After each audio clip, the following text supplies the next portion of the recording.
We are here again in another session of what we're reading this month. And today we're going to talk about fungal mycorrhizal traits. And we're with Carlos Aguilar Trigueros. Hi, Carlos. Hi. And we're going to talk about his last paper on ISME Journal. I can show the paper. Yeah. Bridging Reproductive and Microbial Ecology, a case study in arbuscular mycorrhizal fungi. Carlos, what is this paper about?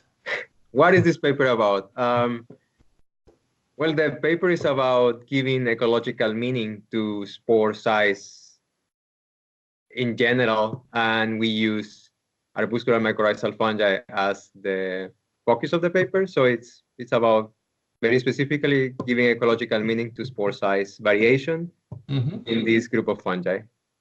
So you develop a database, right? Yes. Of different traits. Which traits did you collect? Yeah. So the objective, one of the objectives was not just to have a paper, but to make available the data, and the idea was to extract spore size variation from the original descriptions of the fungi. So this applies to only described species, of course, because that's the only cases where you can get this data. And we report everything that is size related to the spore. So it's these taxonomies, they have a very particular way of reporting size. So it's a range that they report. So they say that, let's say, Rhizophagos irregularis, which is a very famous fungus in this group, you go from 10 micrometers, let's say, to 30 micrometers as diameter. So they provide these ranges, and they say whether the spore is mostly globose, meaning that it's mostly a sphere, or is subglobose, which they assume that is kind of because if you have ever seen a spore of AMF in under microscope, you can really see that. So they sometimes provide two diameters. So we try to extract as much as possible this data, convert it into a data format that can be used by others, and then we started to use this data to correlate with other variables. So what's your research question? Because you also measure kind of the fungal size, and then you have some hypotheses, right? Yes. So the specific question was whether two major trade-offs or two major correlations that are kind of classicals in life history ecology applied to AMF. One of them is the very intuitive trade-off that the larger the spore, the less spores you would produce. So this is the offspring size versus offspring output idea, which is, I think that to everybody it makes sense, and its test of this has been around since the 40s with animals and plants. And the other one is the idea that also spore size is not completely independent, and it depends on the size of the adult. So this can be very well seen in animals. Like the larger the animal, of course, the larger it will be the size of the offspring. Well, this applies very, very well to mammals, and then you can even see that. You can imagine it. But so these are kind of the two basic trade-offs in life history ecology, and we wanted to test. We wanted to address those ones as the start, so to say, of for bringing reproductive ecology, as we call it, to microbial ecology. Yeah. And you find some evidence for the first one, for sure, right? This trade-off. And what happened with this one?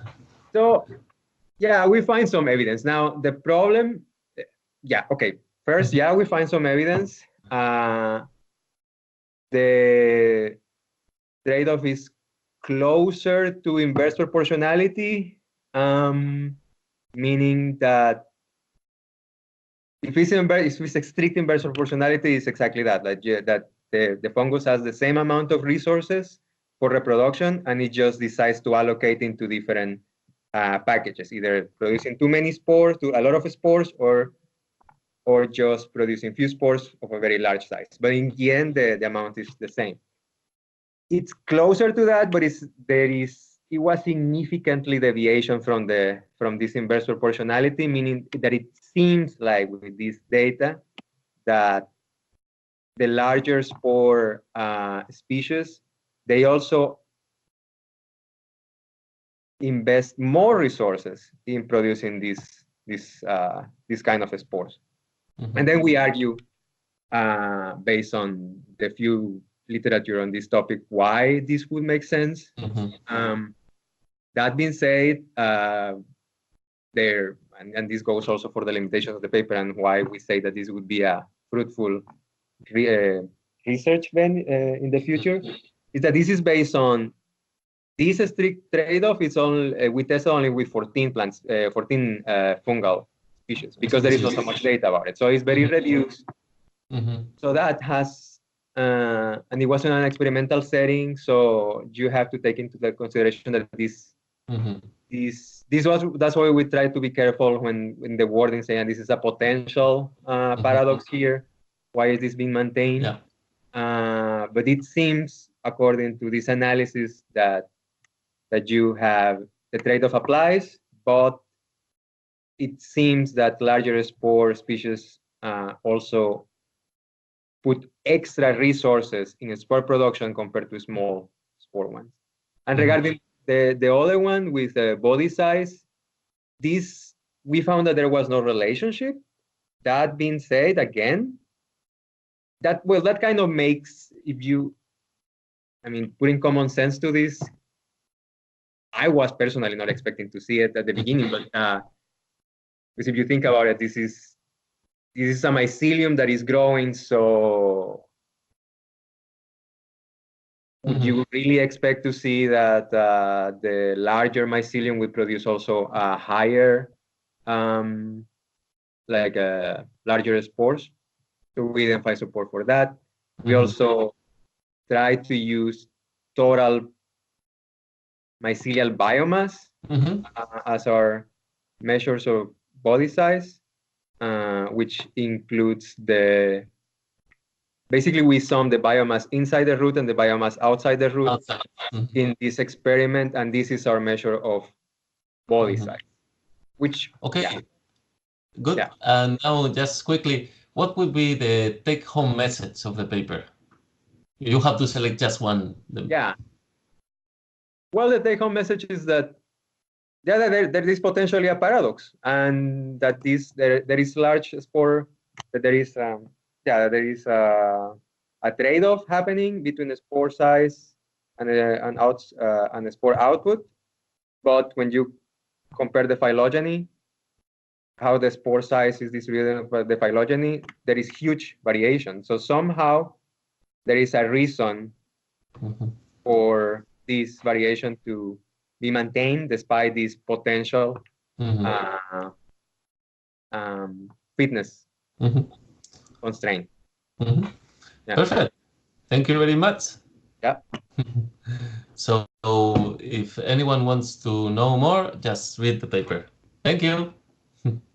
Yeah, thank you for interviewing.